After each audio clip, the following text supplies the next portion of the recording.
رب اشرح لي صدري ويسر لي أمري واحلل عقدة من لساني يفقهوا قولي اللهم لا سهل إلا ما جعلته سهلا وأنت تجعل الحزن إذا شئت سهلا ربي يسر ولا تؤثر اللهم فقهنا في الدين اللهم فقهنا في الدين اللهم إني أسألك علما نافعا ورزقا طيبا وعملا متقبلا آمین یا رب العالمین۔ چلیے شروع کرتے ہیں سورہ انعام آیت نمبر 141 سے۔ وہی تو ہے جس نے دونوں طرح کے باغات پیدا کیے ہیں، ایک وہ جن کی بیلیں ٹٹیوں پر چڑھائی جاتی ہیں، دوسرے وہ جو درخت خود اپنے تنے پر کھڑے ہوتے ہیں، ان کی بیل نہیں ہوتی۔ یعنی کہ ہمارے پاس پلانٹس اگر ہم دیکھیں تو دو ٹائپ کے ہوتے ہیں، ایک بیل ہوتی ہے اور ایک سیدھے اسٹریٹ پلانٹس ہوتے ہیں۔ تو کچھ بیلیں جو ہوتی ہیں اس کو کیا کیا جاتا ہے، ٹٹیوں پر چڑھائی جاتی ہے، یعنی کہ جو لکڑیوں کی جو ٹٹیاں ہوتی ہیں ایک سٹینڈ کی طرح، تو اور کیا ہے، کھجورے اور کھیتیاں پیدا کی جن سے کئی طرح کے معقولات یعنی کہ پینے کی چیزیں بھی حاصل ہوتی ہیں۔ اور اس نے زیتون اور انار پیدا کیے جن کے پھل اور مزہ ملتے جلتے بھی ہوتے ہیں۔ زیتون اور انار کا ذکر ہم دیکھیں گے کہ قرآن میں بار بار آتا ہے، یہ بہت ویلیویبل پھل ہیں اور ان کی اہمیت و افادیت بھی بہت زیادہ ہے، اور اس کے بار بار ذکر بھی آتا ہے کیونکہ جنت میں یہ پھل زیادہ ہمیں کھانے کو ملیں گے، اور ان کے مزے بھی ملتے جلتے ہیں اور مختلف بھی ہیں، مطلب یہ کوئی ٹیسٹ میں تھوڑے ڈفرینٹ بھی ہیں، ایک جیسے بھی ہیں۔ جب یہ طرف پھل لائیں تو ان سے خود بھی کھاؤ اور فصل اٹھاتے وقت اس میں اللہ کا حق بھی ادا کرو۔ یعنی کہ اللہ کا حق ادا کرنے سے یہاں پر کیا مراد ہے، زکوٰۃ ادا کرنا، کہ اگر کسی کے پاس کھیتی ہے، پیداوار ہے، کھیتوں میں پیداوار ہے تو اس کے زرعی زکوٰۃ جو ہے اس کے سال گزرنے کے اوپر پھر اس کی زکوٰۃ بھی دینا پڑے گی۔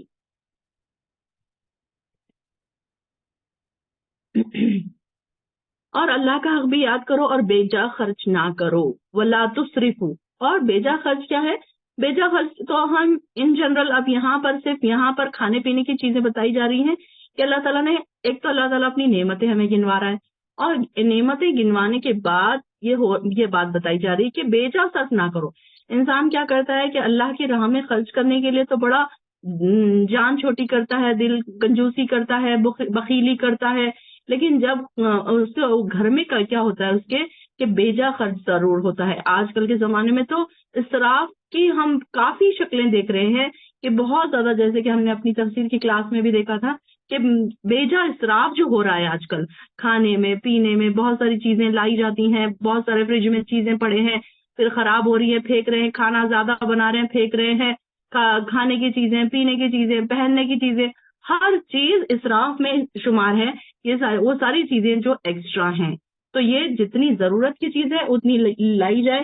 دستروں پر کھانے اتنے زیادہ بچوں کی پلیٹوں میں ڈال دیے جاتے ہیں، اور پھر بچے جب نہیں کھاتے ہیں تو پھر کیا کیا جاتا ہے، اس کو پھینک دیا جاتا ہے۔ یہ بہت عام سی بات ہو گئی ہے، نہ ہی بچوں کو یہ ہم سکھاتے ہیں کہ کیسے اسراف نہیں کرنا ہے، کیسے اللہ تعالیٰ کے پاس ہر چیز کا ہمیں جواب دینا ہے، اور نہ خود بڑے بھی اس طریقے سے۔ اسی طریقے سے فین کھلا ہے، لائٹ کھلی ہے، یہ بھی ساری چیزیں اسراف میں آئیں گی۔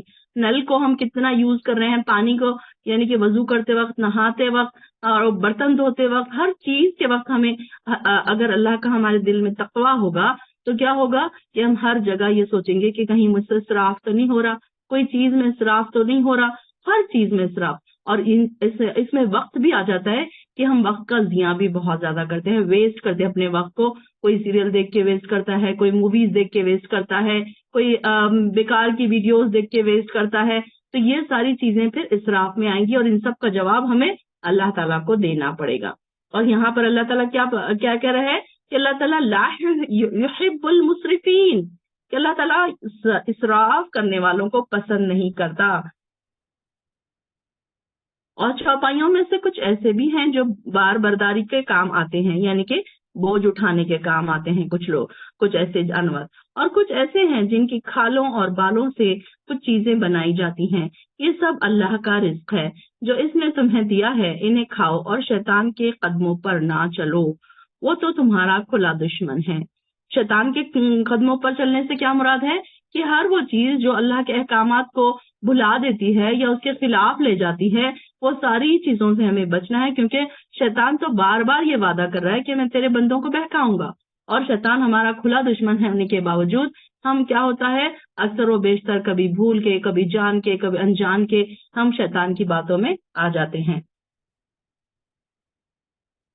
آگے آ رہا ہے کل 8 جوڑے ہیں بھیڑ کے، یعنی کہ اب یہ 8 جوڑے کیا ہے، آپ ان سے پوچھئے کہ اللہ نے دونوں نر حرام کیے ہیں یا دونوں مادائیں، یا وہ بچے جو ان ماداؤں کے پیٹ میں ہوتے ہیں؟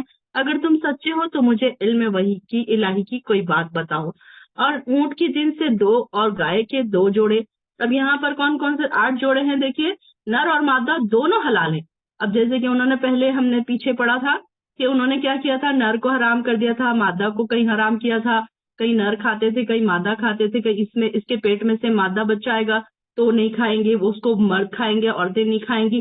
یہ ایسے ایسے انہوں نے الگ الگ اپنے طریقے بنا لیے تھے۔ تو یہاں پر اللہ تعالیٰ نے سب کھول کر بتا دیا کہ کون کون سی چیزیں کھانے کے لیے ہمارے لیے حلال ہے، اور نر اور مادہ دونوں حلال ہے۔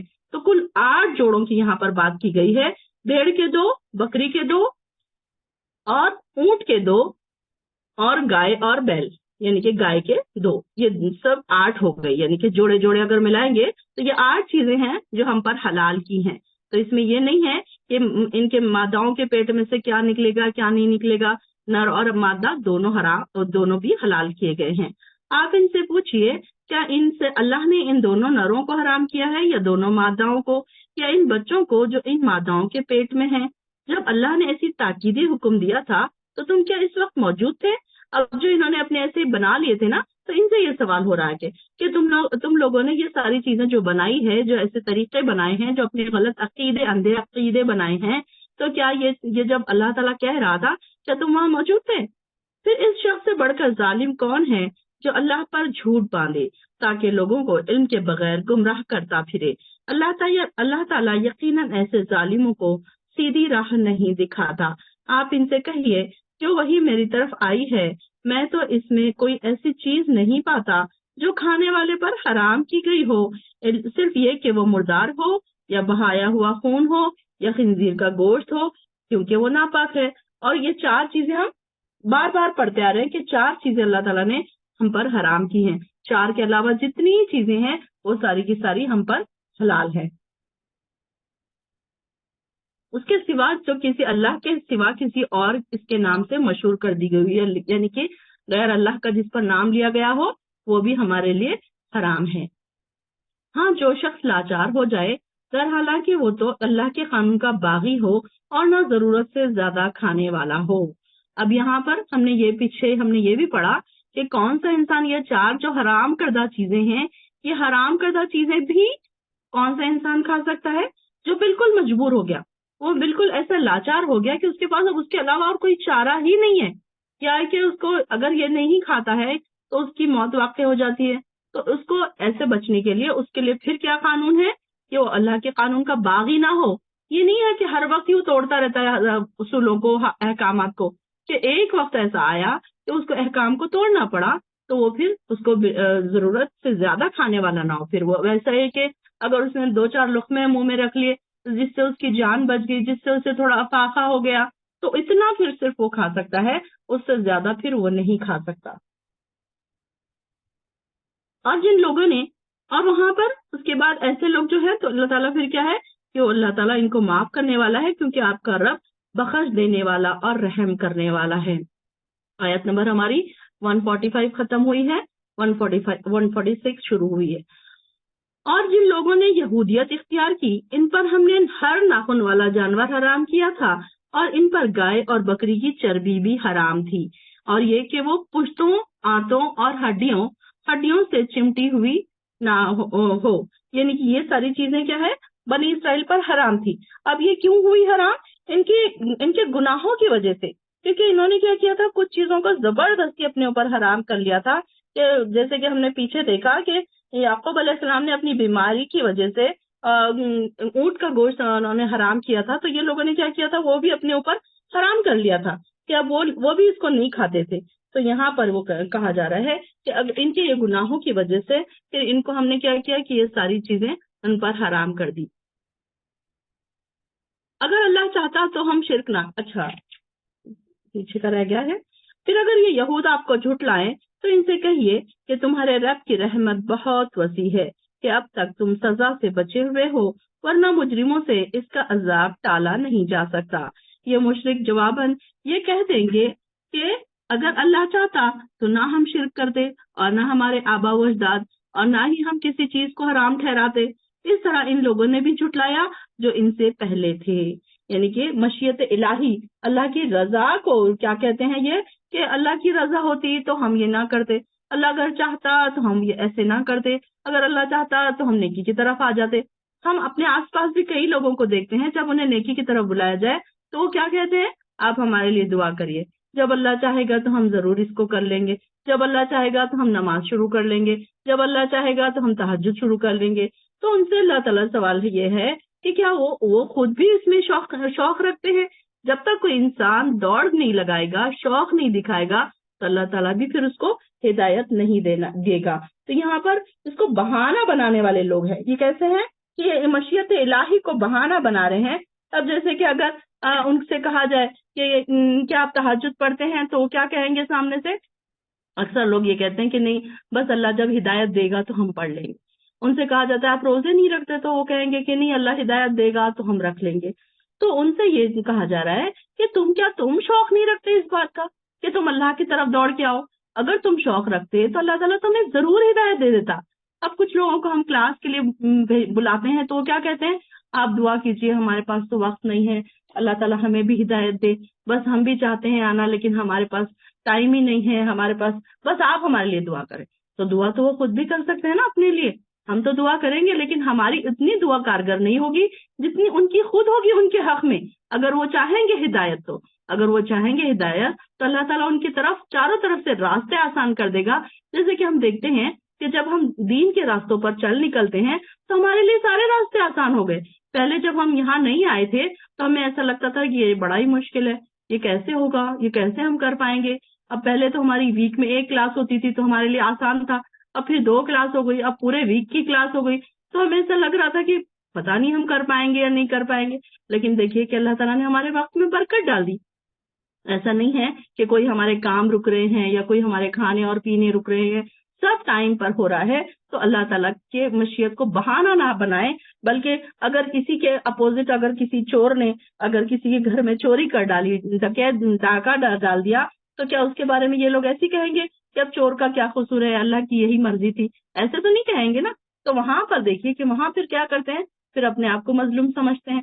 تو اس طریقے کی بات کہی جا رہی ہے کہ ایک تو یہ اپنے آبا و اجداد کی باتوں پر یقین رکھتے ہیں، حالانکہ ان کے آبا و اجداد کیسے تھے، کم تعلیم یافتہ تھے، جہالت میں تھے وہ لوگ، اور ان کے پاس اتنی نالج نہیں تھی جتنی کہ آج کے جنریشن کے پاس نالج ہے. اب ہمارے پاس جتنی نالج ہے، ہماری اولادوں کے پاس، ہمارے بچوں کے پاس اس سے زیادہ نالج ہے.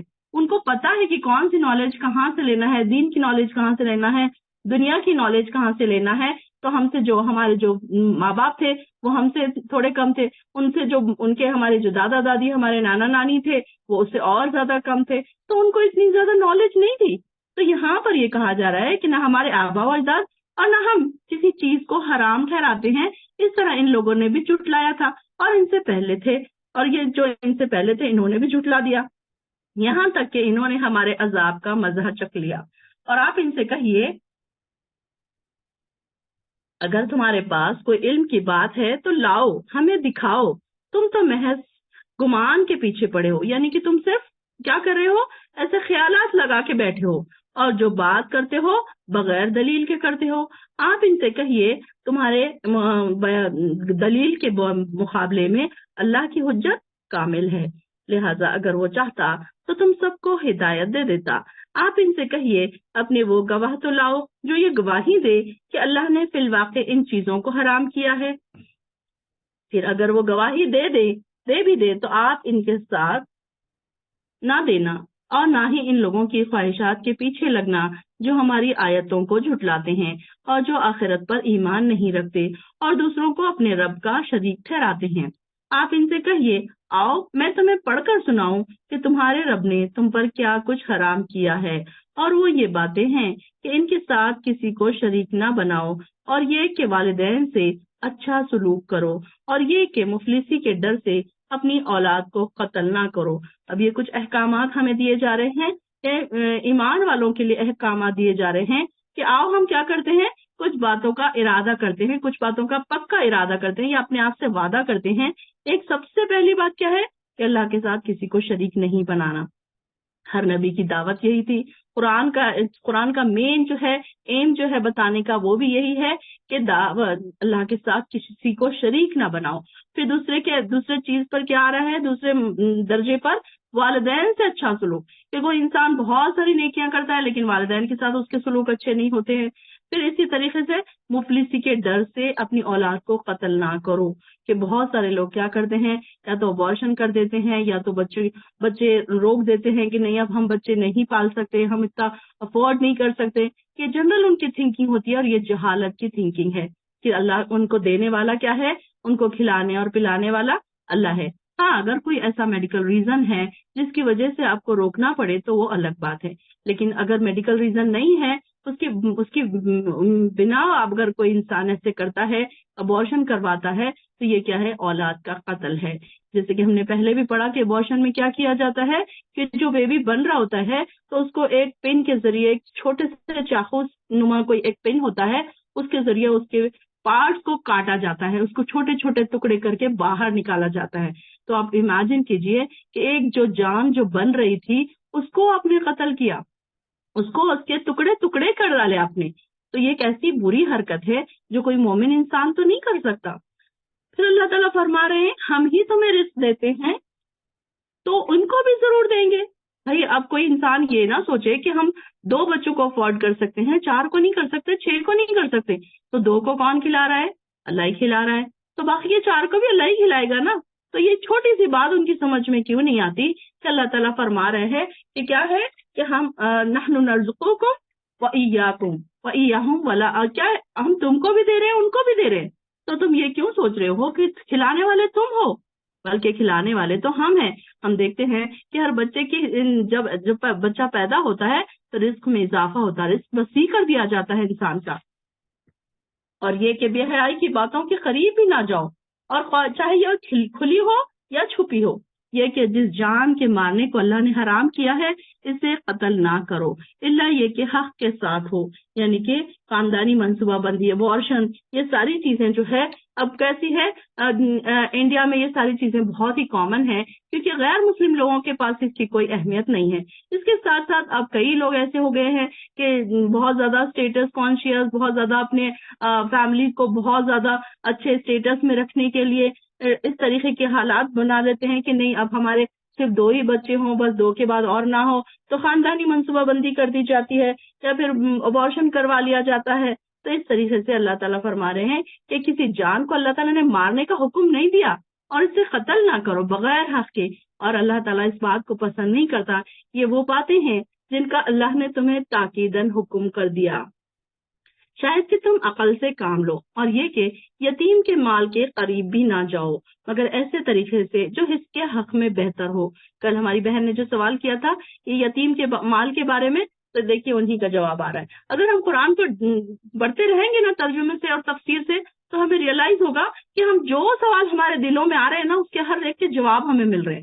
غور سے پڑھیں، آپ غور سے دیکھیں اس کو، جو بہنیں ہماری غور سے سن رہی ہیں، دیکھ رہی ہیں، نوٹ کر رہی ہیں، تو انہیں ریئلائز ہوگا کہ کہیں نہ کہیں جو ہمارے دلوں میں کوسچنس ہیں تو وہ کوسچن کے برابر جواب ہمیں مل رہے ہوتے ہیں۔ پھر اللہ تعالیٰ کیا کہہ رہا ہے، یتیم کے مال کے قریب بھی نہ جاؤ یہاں تک کہ وہ عقل کی پختگی کو پہنچ جائے۔ جیسے کہ کل انہوں نے بتایا تھا کہ بچے اگر چھوٹے ہوں اور ان کے یا والدین کا انتقال ہو گیا ہے تو ان کے چاچا ہے، تایا ہے، ماما ہے، جو بھی ہے، تو وہ کیا کرے، ان کی جو جائیداد ہے اس کی حفاظت کرے، اس میں سے ان کو خرچ کرے، اور پھر کب ان کے حوالے کرے، جب وہ بلوغت کو پہنچ جائیں، اور یہ ماپ اور تول انصاف کے ساتھ ساتھ پورا کرو۔ ہم کسی کو اس کے مقدر سے زیادہ تکلیف نہیں دیتے، لا نکلف اللہ نفسا الا وسعہا، کہ اللہ تعالیٰ نے کیا کہا، تکلیف ہم نہیں دیتے کسی کو۔ کوئی یہ نہ سوچے کہ ہائے ساری تکلیفیں مجھے پر آئی ہیں، باقی سارے لوگ اتنے آرام میں بیٹھے، نہیں، ایسا نہیں ہے، بلکہ انسان کو صرف اتنی تکلیف دی جاتی ہے جتنی کی وہ برداشت کر سکتا ہے، اور اللہ تعالیٰ اسے برداشت کرنا بھی سکھاتا ہے۔ اور جب کچھ کہو تو انصاف سے کہو، چاہے وہ بات تمہارے کسی قریبی سے تعلق رکھتی ہو۔ اللہ کے عہد کو پورا کرو، یعنی کہ اگر کوئی ایسا ہے کہ گواہی دے رہے ہیں آپ اور وہ کوئی بہت ہی اپنا کلوز ہے اور کے خلاف اگر کبھی گواہی دینی پڑ رہی ہے تو اس میں کیا کرنا ہے؟ انصاف سے بات کرنا ہے۔ بے انصافی کی بات کرنا جرم ہے۔ تو یہاں پر یہ نہیں دیکھا جائے گا کہ یہ میری ماں ہے، یہ میری بہن ہے۔ اب گھر میں اگر روزمرہ چھوٹے موٹے کوئی بحث مباحثے ہو جاتے ہیں، اختلافات ہو جاتے ہیں، اور اگر آپ سے کسی نے پوچھ لیا کہ تم بتاؤ کیا یہ صحیح ہے، تو تم اب یہ نہیں ہونا چاہیے کہ یہ تو میری بہن ہے، یہ تو میری ماں ہے، تو اب میں اس کے خلاف کیسے بولوں؟ نہیں، بلکہ یہاں پر کیا ہماری بتائی جائے گی؟ انصاف کی بات۔ یہاں پر آپ کے ایمان کا چیک ہوگا آپ کا ایمان، کہ یہاں پر آپ کتنے ایمان والے ہیں، اللہ کے سامنے آپ کتنے سچے ہیں۔ تو یہ آپ کو دیکھنا پڑے گا کہ وہاں پر آپ کتنے انصاف سے بات کرتے ہیں۔ تو اللہ تعالیٰ فرما رہے ہیں کہ یہ باتیں ہیں جن کا اللہ نے تمہیں حکم دیا ہے، شاید کہ تم نصیحت قبول کرو، لعلکم تذکرون۔ یہ ساری چیزیں ہمیں بتا کر، سکھا کر اللہ تعالیٰ کیا کہہ رہا ہے کہ شاید کہ تم نصیحت حاصل کر لو، شاید کہ تم نیکی کی طرف آ جاؤ۔ ساری چیزیں ہمیں بتا دی گئی ہے، کون سے ڈوز ہے، کون سے ڈونٹس ہے، کیا کرنا ہے ہمیں، کیا نہیں کرنا ہے، کن چیزوں سے رکنا ہے، کون سے راستوں پر ہم چلیں گے تو جنت میں جائیں گے، کون سے راستوں پر چلیں گے تو شیطان کے ساتھی ہوں گے، شیطان کے قدموں کی پیروی ہوگی۔ یہ ساری چیزیں اللہ تعالیٰ نے بتا دیا، اور پھر یہ بھی بتا دیا کہ شاید کہ تم ہدایت پالو، شاید کہ تم نصیحت حاصل کر لو۔ تو اب جو انسان اللہ تعالیٰ سے ڈرتا ہے، تقویٰ جس کے دل میں ہے، ایمان کا لیول جس کے دل میں ہے، تو وہ ہر چیز پر یہ سوچتا ہے کہ میں اس پر عمل کر لوں، اور بے شک یہی میری سیدھی راہ ہے، لہذا اسی پر چلتے جاؤ اور دوسری راہوں پر نہ چلو، ورنہ وہ تمہیں اللہ کی راہ سے ہٹا کر جدا جدا کر دیں گے۔ اللہ نے تمہیں انہی باتوں کا حکم دیا ہے شاید کہ تم ٹیڑھا پن سے بچ جاؤ، یعنی کہ اس میں کوئی ایسی چیزیں نہ تلاش کرو جو غلط ہو، اللہ کی راہ میں ایسی چیزیں نہ تلاش کرو جو کوئی غلط ہو۔ پھر ہم نے موسیٰ کو ایسی کتاب دی، نیک روش اختیار کرنے والے کے لیے مکمل تھی، اور اس میں ہر ضرورت کی بات کی تفصیل بھی تھی، اور یہ کتاب ہدایت اور رحمت بھی تھی، یعنی کہ ایسی کتاب جس میں بھی سارے احکامات تھے، اور نیک روش اختیار کرنے والوں کے لیے یہ ساری کی ساری چیزیں اس میں تفصیل سے بیان کر دی گئی تھی، اور اسی لیے دی تھی کہ شاید وہ لوگ اپنے رب سے ملاقات پر ایمان لائیں۔ اور یہ کتاب قرآن جو ہم نے نازل کی ہے بڑی بابرکت ہے، لہٰذا اس کی پیروی کرو اور اللہ سے ڈرتے رہو، شاید کہ تم پر رحم کیا جائے۔ 155 ہماری ختم ہوئی ہے۔ اور اس لیے یہ کتاب نازل کی ہے کہ تم یہ نہ کہہ سکو کہ کتاب تو ہم سے پہلے کے دو گروہوں یعنی کہ یہود اور نصارہ پر اتاری گئی تھی، ہم تو اس کے پڑھنے پڑھانے سے بے خبر رہے، یہ کہنے لگو کہ اگر کتاب ہم پر اتاری جاتی تو ہم یقیناً ان سے زیادہ ہدایت یافتہ ہوتے۔ تو اب تمہارے پاس تمہارے رب کی طرف سے ایک واضح دلیل ہدایت اور رحمت آ چکی ہے، تو اس شخص سے بڑھ کر ظالم کون ہوگا جو اللہ کی بات کو جھٹلائے اور ان سے دور ہو جائے۔ یعنی کہ قرآن توریت سے زیادہ بابرکت کیسا ہے کہ تورات کے مقابلے میں قرآن کیسا ہے، اس میں کئی پہلو ہیں۔ ایک یہ کہ تورات صرف بنی اسرائیل کے لیے ہدایت نازل ہوئی تھی، جبکہ قرآن سب لوگوں کے لیے ہدایت نازل ہوئی اور تمام اقوام سے اس میں مخاطب کیا گیا ہے۔ اور دوسرے یہ کہ تورات ایک مخصوص زمانے کے لیے تھی، جبکہ قرآن قیامت تک کے لیے ہوگی، یعنی کہ ہر قیامت تک جتنے لوگ آئیں گے سب کے سب قرآن سے ہی فائدہ اٹھائیں گے، فیض یاب ہوں گے۔ تیسرے وہ کہ یہ پورے مسائل کا اس میں حل پیش کرنے والی کتاب ہے، پوری انسانیت کے مسائل کا جواب دیتی ہے۔ اب ہم دیکھ رہے ہیں کہ ہر مسئلے کا حل اس میں ہمیں نظر آ رہا ہے، تو اس لیے کیسی ہے یہ قرآن اس سے زیادہ بابرکت ہے۔ اور قرآن کی نزول سے پہلے کفار مکہ کیا حجت کرتے تھے کہ کفار مکہ سے یہ خطاب تھا کہ ان کی طرف یہ کتاب دو وجہ سے نازل کی گئی ہے۔ ایک تو یہ کہ ان کی حجت ختم ہو جائے، یہ نہ کہہ سکو کہ یہود و نصارہ کی طرف تو جو کتابیں اتاری گئی تھی وہ تو انہی کے لیے ہے۔ اب جو مکہ کے لوگ تھے وہ کیا کہتے تھے، یہ تو کتابیں ان کے لیے اتاری گئی تھی، ہمارے لیے تھوڑی اتاری گئی تھی، تو یہ سب لوگوں کے لیے تو نہ تھی، یہی وہ کہتے تھے، اور اس سے فائدہ بھی نہیں اٹھانے کی کوشش کرتے تھے۔ اب جو کچھ وہ ایسے جو ان کتابوں کو پڑھاتے رہے، اس کی ہمیں کیا خبر ہو سکتی ہے۔ دوسرا مطلب یہ بھی ہو سکتا ہے کہ یہ کتابیں تو اجمی زبانوں کے لیے تھی، عربی میں نہیں تھی، یعنی کہ دوسرے جو عربی کے علاوہ جو زبان تھی ان کے لیے تھی یہ، اور پھر کیسی ہے، لہٰذا ہم ان کتابوں کو کیسے پڑھ سکتے ہیں کہ یہ لینگویج ان کو نہیں آتی تھی. تو دوسری یہ کہ اس طریقے سے یہ کتاب ہم نہیں پڑھے، ہم نہ پڑھ سکتے ہیں نہ اس کو سمجھ سکتے ہیں. اور یعنی کہ تمہاری طرف کتاب نازل نہ ہونے کی صورت میں تم یہ کہہ سکتے تھے کہ ہمارے دلوں میں یہ ولولہ اٹھ سکتا تھا کہ ہمارے پاس اللہ کی کتاب آتی تو ہم دوسروں سے پڑھ کر اس پر عمل کر کے دکھاتے. یعنی کہ ان کے یہ دعوے تھے کہ اگر ہمارے اوپر بھی کوئی کتاب ہوتی تو ہم بھی اس کو پڑھتے، ہم بھی اس سے فائدہ اٹھاتے. تو اس لیے اللہ تعالیٰ نے یہ کتاب اتاری اور ان کے سارے حجت کا جواب دے دیا. جو لوگ ہماری آیات سے کیا یہ اسی بات کا انتظار کرتے ہیں کہ ان کے پاس فرشتے آئیں یا خود آپ کا رب آئے یا ان کی کوئی نشانی معجزہ آئے؟ جس دن رب کا کوئی ایسا معجزہ آ گیا تو اس وقت کسی کا ایمان لانا اسے کچھ فائدہ نہ دے گا جو اس سے پہلے بھی ایمان نہ لایا ہو، اپنے ایمان کی حالت میں نیکی کے کام نہ کیے ہوں. آپ ان سے کہیے تم بھی انتظار کرو، ہم بھی انتظار کرتے ہیں. جن لوگوں نے اپنے دین میں تفرقہ ڈالا اور فرقے بن گئے، تفرقہ ڈالا یعنی کہ لڑائی جھگڑے پیدا کیے اور گروہ بن گئے،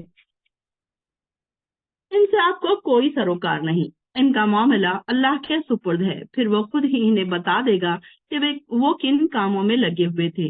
جو کوئی اللہ کے یہاں کوئی نیکی لے کر آئے گا تو اسے اس کی نیکی کا 10 گنا ثواب ملے گا، اور جو برائی لے کر آئے گا اسے اتنی ہی سزا دی جائے گی جتنی اس نے برائی کی. اب یہ بھی دیکھیے کہ اللہ تعالیٰ کی ہم پر ایک رحمت ہے کہ ایک نیکی کرتے ہیں تو اس کی 10 بھی اجر ملتا ہے، 100 بھی ملتا ہے، 700 تک اس کے اجر ملتے ہیں یا اس سے زیادہ بھی، بنا کسی حساب کتاب کے اللہ تعالیٰ اجر دیتا ہے. لیکن اگر دیکھیے کہ اگر گناہ کے بارے میں بھی ایسے ہی ہوتا کہ ایک گناہ کرتا انسان تو اس کو 10 گنا لکھی جاتا تو کتنا مشکل ہو جاتا. اس کو 700 گنا تک بڑھا دیا جاتا اس کے گناہوں کو، تو اس کے لیے کتنا مشکل ہو جاتا. تو یہاں پر دیکھیے کہ اللہ کی رحمت کیسی ہے کہ اللہ تعالیٰ گناہ جب ہم کرتے ہیں تو اس کا ایک ہی گناہ لکھتا ہے، لیکن جب نیکی کرتے ہیں تو اس کی 10 نیکیاں لکھی جاتی ہیں، 100 نیکیاں لکھی جاتی ہیں یا اس سے زیادہ بھی نیکیاں لکھی جاتی ہیں. اور اس نے اگر اتنی ہی سزا دی جائے گی جتنے اس نے برائی کی، اور ان پر ظلم نہیں کیا جائے گا. آپ ان سے کہیے میرے رب نے مجھے سیدھی راہ دکھا دی ہے، یعنی وہ مستحکم دین ہے جو ابراہیم حنیف کا طریقہ زندگی تھا، اور سیدنا ابراہیم مشرکوں میں سے نہ تھے. آپ ان سے کہیے میری نماز، میری قربانی، میری زندگی اور میری موت سب کچھ رب العالمین کے لیے ہے. قل ان صلاتی و نسکی ومحیای ومماتی للہ رب العالمین. یہ جملے کو اپنے دل سے ادا کریں، پڑھ کے ادا کریں کہ واقعی ہماری جو ہر عبادت ہے صرف اللہ کے لیے ہے. اس کو چیک بھی کریں، کیا میں اللہ کے لیے عبادت کرتی ہوں؟ کیا میری نماز اللہ کے لیے ہے؟ کیا میری قربانی اللہ کے لیے؟ کیا میری زندگی اللہ کے لیے اور میری موت بھی اللہ کے لیے؟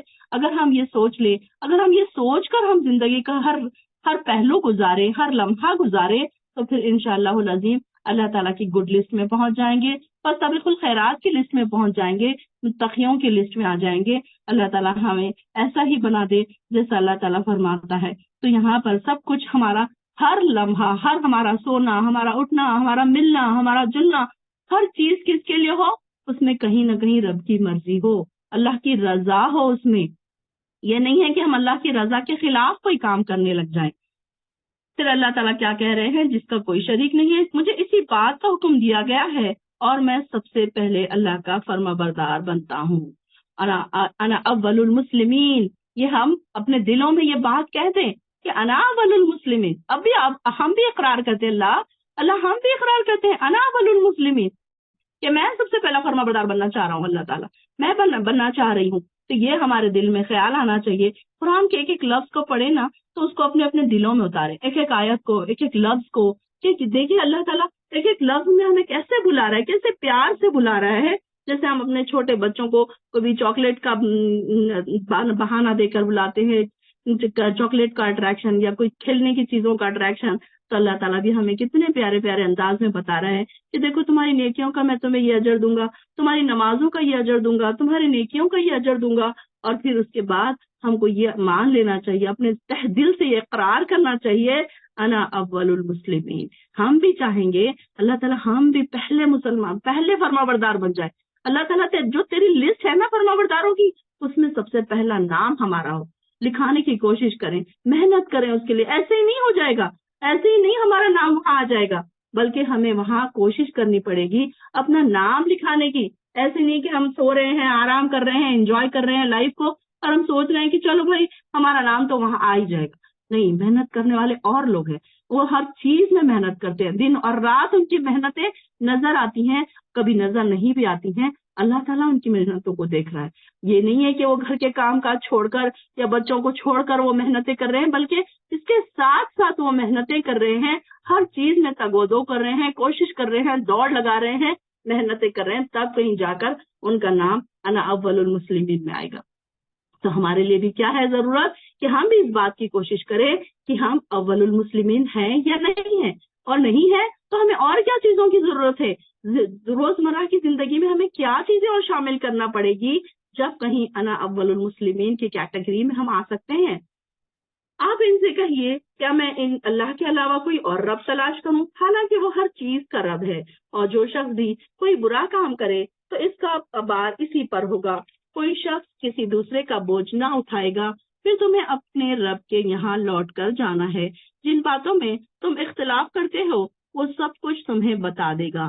وہی تو ہے جس نے تمہیں زمین میں نائب بنایا اور اس کے مقابلے میں دوسرے کے درجے بلند کیے، تاکہ جو کچھ اس نے تمہیں دے رکھا ہے اس میں تمہاری آزمائش کرے۔ بے شک آپ کا رب سزا دینے میں دیر نہیں لگاتا، اور ساتھ ہی ساتھ وہ یقیناً بخشنے والا اور مہربان ہے۔ یہاں پر ہمارا سورہ انعام ختم ہوا، سورہ آراف ہمارا شروع ہو رہا ہے۔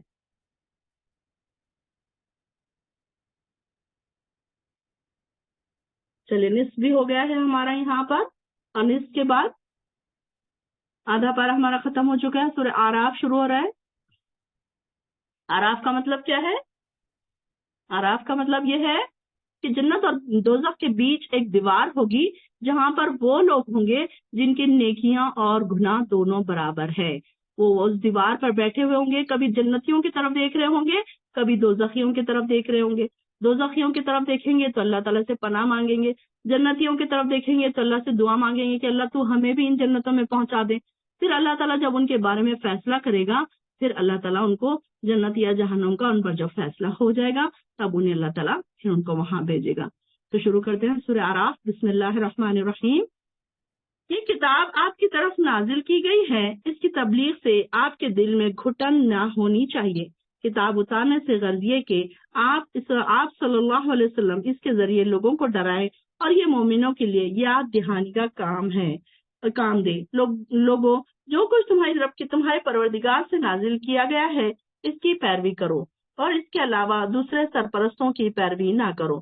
تھوڑے ہی ہو جو تم نصیحت مانتے ہو، قلیلا ما تذکرون، اس میں ہم کو شامل نہیں ہونا ہے۔ یہ بات لکھ لیجئے، اپنے دلوں میں ارادہ کر لیجئے، پکا ارادہ کر لیجئے کہ قلیلا ما تذکرون میں ہمیں شامل نہیں ہونا ہے کہ نصیحت نہیں مانتے۔ ان کو بار بار بلایا جاتا ہے، قرآن کی طرف بلایا جاتا ہے، نمازوں کی طرف بلایا جاتا ہے، دین کی محفلوں کی طرف بلایا جاتا ہے، دین کی دعوت انہیں دی جاتی ہے تو وہ نہیں آتے۔ تو یہاں پر اللہ تعالیٰ سے دعا کرے کہ اللہ ہم کو، ہمارے اہل و عیال کو اس کیٹیگری میں شامل نہ کر کہ قلیلا ما تذکرون میں ہم شامل نہیں ہونا چاہتے۔ اللہ تعالیٰ، کتنی ہی بستیاں جنہیں ہم نے ہلاک کر دیا، ہمارا عذاب ان پر رات کے وقت آیا جب وہ دوپہر کو سو رہے تھے، پھر جب ان پر عذاب آ گیا تو اس وقت ان کی پکار یہی تھی کہ بے شک ہم ہی ظالم تھے۔ جن لوگوں کی طرف ہم نے رسول بھیجے تھے ہم ان سے بھی ضرور باز پرس کریں گے، یعنی کہ سوال کریں گے، اور رسولوں سے بھی ضرور پوچھیں گے، پھر ہم اپنی علم سے پوری حقیقت ان پر بیان کر دیں گے۔ آخر ہم اس وقت غائب تو نہیں تھے۔ اس دن انصاف کے ساتھ اعمال کا وزن کیا جائے گا، یعنی کہ ایسا نہیں ہے، انسانوں سے بھی پوچھا جائے گا، نبیوں سے بھی پوچھا جائے گا کہ کیا تم نے ان کو ہمارا پہنچا دیا تھا، جو ہم نے تم کو وحی کی تھی وہ ساری چیزیں ان کو پہنچا دی تھی، وہ پھر ان سے بھی پوچھا جائے گا۔ پھر اللہ تعالیٰ کہہ رہے ہیں کہ ہمارے پاس بھی تو علم ہے، تم نے کیا کیا کیا تھا وہ بھی ہم تمہیں بتا دیں گے۔ اور کیا اللہ تعالیٰ ہمیں کیسے بتا رہا ہے کہ تم جو کر رہے ہو میں اس کو دیکھ رہا ہوں، میں غائب نہیں ہوں۔ یہاں پر اللہ تعالیٰ کہہ رہے ہیں کہ ہم اس وقت غائب تو نہیں تھے، جس وقت تم گناہ کے کام کر رہے تھے یا نیکی کے کام کر رہے تھے، کوئی انسان نیکی بھی کر رہا تھا، چھپ کے کر رہا تھا، گناہ چھپ کے کر رہا تھا، اللہ تعالیٰ اس کو دیکھ رہا تھا۔ اللہ تعالیٰ ہماری تنہائیوں کو پاک کرے، ہماری نسلوں کی تنہائیوں کو پاک کرے، ہمارے گناہوں سے بچائے۔ اس دن انصاف کے ساتھ اعمال کا وزن کیا جائے گا، جن کے پلڑے بھاری نکلے وہی فلاح پائیں گے۔ اور جن کے پلڑے ہلکے ہوئے تو یہی لوگ ہیں جنہوں نے اپنے آپ کو خسارے میں ڈالا، کیونکہ وہ ہماری آیتوں سے ناانصافی کیا کرتے تھے۔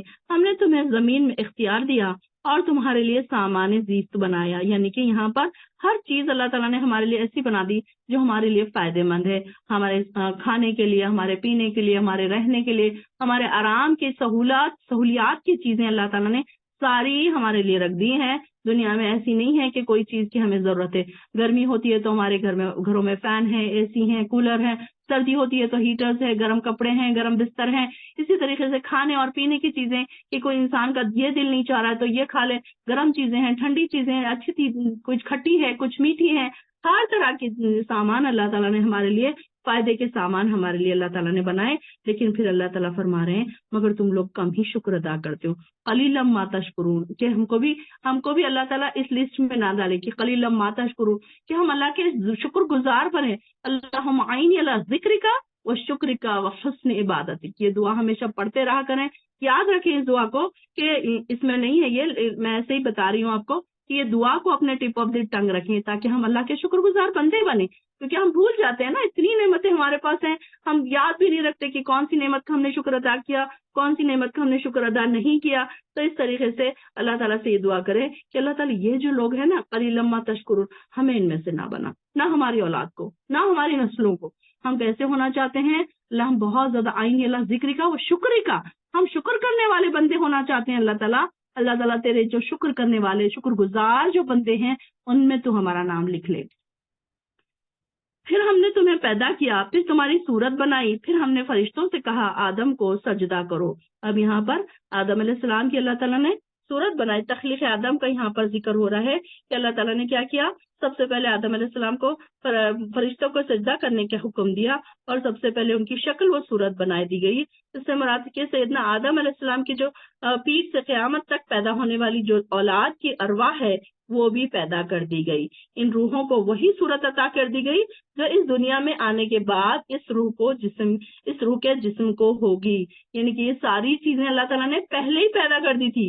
اور انہی ارواح سے اللہ تعالیٰ نے ایک وعدہ بھی لیا تھا جسے ہم وعدے الست کہتے ہیں، جو ارواح سے لیا گیا تھا۔ تو جسم میں روح کی یا روح کے جسم میں موجود ہونے کی مثال یوں ہی دیتے ہیں جیسے کہ زیتون کے درخت میں روغن زیتون یا کوئلے میں آگ جلنے والی گیس، اس طریقے کی مثال دیتے ہیں۔ تو دوسرے علماء کا قول یہ ہے کہ سیدنا آدم علیہ السلام کو اپنی تمام اولاد کا نمائندہ ہونے کی حیثیت سے بتایا گیا، مخاطب استعمال کیا گیا، اور پھر یہاں پر اللہ ان کی صورت و شکل بنا کر پھر اللہ تعالیٰ نے ان کو کیا کہا سب فرشتوں کو کہ آدم کو سجدہ کرو۔ ابلیس کے سوا سب نے سجدہ کیا اور ابلیس نے سجدہ نہ کیا۔ اللہ تعالیٰ نے اس سے پوچھا جب میں نے تجھے سجدے کا حکم دیا تھا تو پھر کس چیز نے تجھے سجدہ کرنے سے روک دیا؟ کہنے لگا میں آدم سے بہتر ہوں کیونکہ تو نے مجھے آگ سے پیدا کیا اور اسے مٹی سے۔ اللہ تعالیٰ نے فرمایا نیچے اتر، یہاں سے نیچے اتر، تیرا حق نہ تھا کہ تو یہاں تکبر کرتا، لہٰذا نکل جا۔ تو ان لوگوں میں سے ہو گیا جن پر اللہ تعالیٰ کی لعنت ہے۔ ابلیس کہنے لگا اچھا پھر مجھے روز محشر تک مہلت دے دے۔ اللہ تعالیٰ نے فرمایا تجھے یہ مہلت دے دی گئی۔ آیت نمبر ہماری 15 ختم ہوئی۔ اور اللہ تعالیٰ نے ابلیس نے کہا تو نے مجھے گمراہی میں مبتلا کیا ہے تو اب میں تیری سیدھی راہ پر گھات لگا کر بیٹھوں گا۔ گھات لگا کر بیٹھنے سے کیا مطلب ہے کہ جیسے شیر جو ہے شکار کے لیے بیٹھا رہتا ہے، چھپ کے بیٹھا رہتا ہے، گھات لگا کے بیٹھا رہتا ہے، یعنی کہ کب شکار آیا اور کب اس پر حملہ کرے۔ تو شیطان بھی ہمارے آس پاس ہر وقت گھات لگا کر بیٹھا ہے کہ کب یہ اللہ کا بندہ ادھر سے گزرے اور میں کب اس پر حملہ کروں، کون سے طریقے سے اس پہ حملہ کروں۔ تو یہ ہر وقت اپنے آپ کو اس سے بچانے کی ضرورت ہے۔ اعوذ باللہ من الشیطان الرجیم ہر وقت پڑھتا رہا کریں، اپنے آپ پر پکا کرے کہ کہیں شیطان ہمیں بہکا نہ دے، پھسلا نہ دے۔ پھر انسانوں کو اور اس نے کیا کہا کہ تو اب میں تو تیری سیدھی راہ پر گھات لگا کر بیٹھوں گا۔ پھر انسانوں کو آگے سے، پیچھے سے، دائیں سے، بائیں سے، فرض ہر طرف سے گھیروں گا اور اپنی راہ پر ڈال دوں گا۔ اب دیکھیے شیطان نے وعدہ کیا تھا اور ہم دیکھ رہے ہیں کہ ہمارے آس پاس ظاہر کئی بار ہم دیکھتے ہیں کہ شیطان کے بہکاوے میں ہم آ جاتے ہیں، ہمیں پتہ نہیں چلتا، لیکن کہیں جانے کبھی انجانے میں ہم شیطان کی باتوں میں آ جاتے ہیں، اور ان میں سے اکثر کو شکر گزار نہ پائے گا اور کیا کہہ رہے اللہ تعالیٰ کو، کیا کہہ رہا ہے کہ جو تیرے نیک بندے رہیں گے، شکر گزار رہیں گے، پھر بھی ان کے باوجود بھی کیا ہوگا کہ کہیں نہ کہیں وہ بہک جائیں گے اور تو ان کو شکر گزار نہیں پائے گا۔ اللہ تعالیٰ نے فرمایا یہاں سے نکل جا، تو میری درگاہ سے ٹھکرایا ہوا ہے اور اور رسوا شدہ مخلوق ہے۔ یاد رکھ، انسانوں سے جو بھی تیری پیروی کرے گا، تیرے سمیت ان سب کو میں جہنم کو بھر دوں گا ان سب سے۔ اور اے آدم، تو اور تیری بیوی دونوں اس جنت میں رہو جہاں سے جی چاہے کھاؤ، مگر اس درخت کے قریب نہ جانا اور ورنہ ظالموں میں سے ہو جاؤ گے۔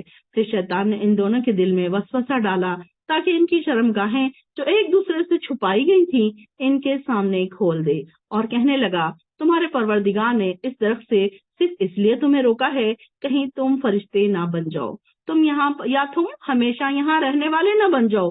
اب دیکھیے کہ شیطان اتنے آدم علیہ السلام کو بھی اس نے بہکا دیا، اور کیسے طریقے سے بہکایا، اس کا طریقہ دیکھیے ایسا ہے کہ انسان کو یہ نہیں ریئلائز ہوتا کہ میں کوئی گناہ کا کام کر رہا ہوں یا کوئی غلط کام کر رہا ہوں۔ اکثر ہم کوئی نیکی کے کام کرنے کا سوچتے ہیں اور وہ غلط طریقے ہوتے ہیں، غلط عقیدے ہوتے ہیں، بدعات ہوتی ہیں، جیسے کہ جاگنے کی رات ہے، غلط طریقے، عبادات کے غلط طریقے ہیں، روزے رکھنے کے غلط طریقے ہیں۔ اب یہ شب معراج کا جو روزہ بتایا جا رہا ہے، اگر اس کے بجائے وہ منڈے اور تھرسڈے کے روزے رکھنا شروع کرتے تو انہیں سنت کا ثواب ملتا، لیکن انہوں نے کیا کیا کہ اس روزے کو ایک معمول بنا لیا کہ ان کے باپ دادا، ان کے آبا و اجداد اس کو رکھتے آئے ہیں تو اب وہ بھی اس کو رکھیں گے۔ اس طریقے کی کچھ نمازیں انہوں نے خاص کر لی ہیں کہ اس طریقے کے 4 رکعت پڑھیں گے، اس میں ایسے سورے پڑھیں گے، اتنے بار پڑھیں گے، اتنے بار رکوع میں اتنے بار پڑھیں گے اور سجدے میں اتنے بار پڑھیں گے۔ تو یہ ساری چیزیں انہوں نے کیا کی، اپنی طرف سے گھڑ لی، اور پھر انہوں نے شیطان نے کیا کیا، شیطان نے تو ان کو یہی بتایا کہ تم نیکی کا کام کر رہے ہو۔ اسی طریقے سے آدم علیہ السلام کو بھی شیطان نے کیا بہکایا کہ اگر تم یہ درخت کے پاس جاؤ گے تو تم فرشتے بن جاؤ گے اور تم ہمیشہ ہمیشہ یہ جنت میں رہو گے۔ تو اب انسان یہی سوچے گا نا کہ کوئی اچھی ہی بات ہے۔ انسان جب عبادتیں کرتا ہے، نیکی کے کوئی کام کرتا ہے، تو یہ سوچتا ہے کہ میں بہت نیکی کا کام کر رہا ہوں، لیکن ہوتا یہ ہے کہ شیطان اس کو غلط طریقوں پر ڈال دیتا ہے۔ اسی طریقے سے پھر ان دونوں کے سامنے قسم کھائی کہ میں فی الواقع تمہارا خیر خواہ ہوں، یعنی کہ اس نے یہ کہا کہ دیکھو میں تو تمہارا ہمیشہ دوست رہا ہوں۔ تو اور پھر چنانچہ ان دونوں کو دھوکہ دے کر آہستہ آہستہ اپنی بات کی طرف مائل کر ہی لیا۔ پھر جب انہوں نے اس درخت کو چکھ لیا تو ان کی شرمگاہیں ایک دوسرے پر کھل گئیں اور وہ جنت کے پتے اپنی شرمگاہوں پر چپکانے لگے۔ اس وقت ان کے پروردگار نے انہیں پکارا، کیا میں نے تمہیں اس درخت سے روکا نہ تھا اور یہ نہ کہا تھا کہ شیطان تمہارا کھلا دشمن ہے؟ وہ دونوں کہنے لگے، ہمارے پروردگار، ہم نے اپنے آپ پر ظلم کیا اور تو نے ہمیں معاف نہ کیا اور ہم پر رحم نہ کیا تو ہم نقصان اٹھانے والوں میں سے ہو جائیں گے۔ آدم علیہ السلام کی یہ دعا انڈر لائن کیجئے، اور آپ کو یاد رہنا چاہیے جب ہم قرآن کے اس پارے سے گزر جائیں تو آپ کو یہ یاد رہنا چاہیے کہ ہم نے سورہ اعراف میں آدم علیہ السلام کی دعا پڑھی تھی، ربنا ظلمنا انفسنا وَإِن لَّمْ تَغْفِرْ لَنَا وَتَرْحَمْنَا لَنَكُونَنَّ مِنَ الْخَاسِرِينَ۔ یہ دعا ایک دعا جب ہم گزریں گے ایک دعا سے، تو آپ آج کا آج وہ دعا کو یاد کر لیا کریں۔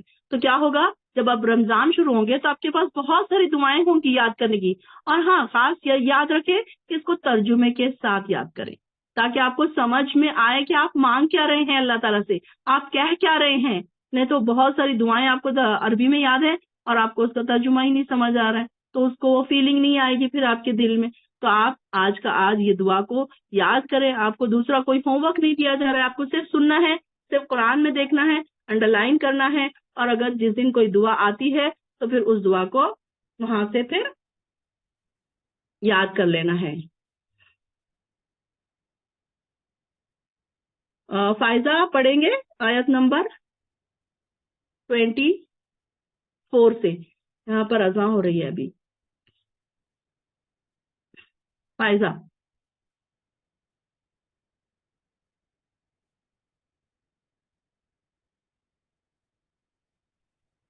میوٹ نہیں ہو رہا۔ السلام علیکم۔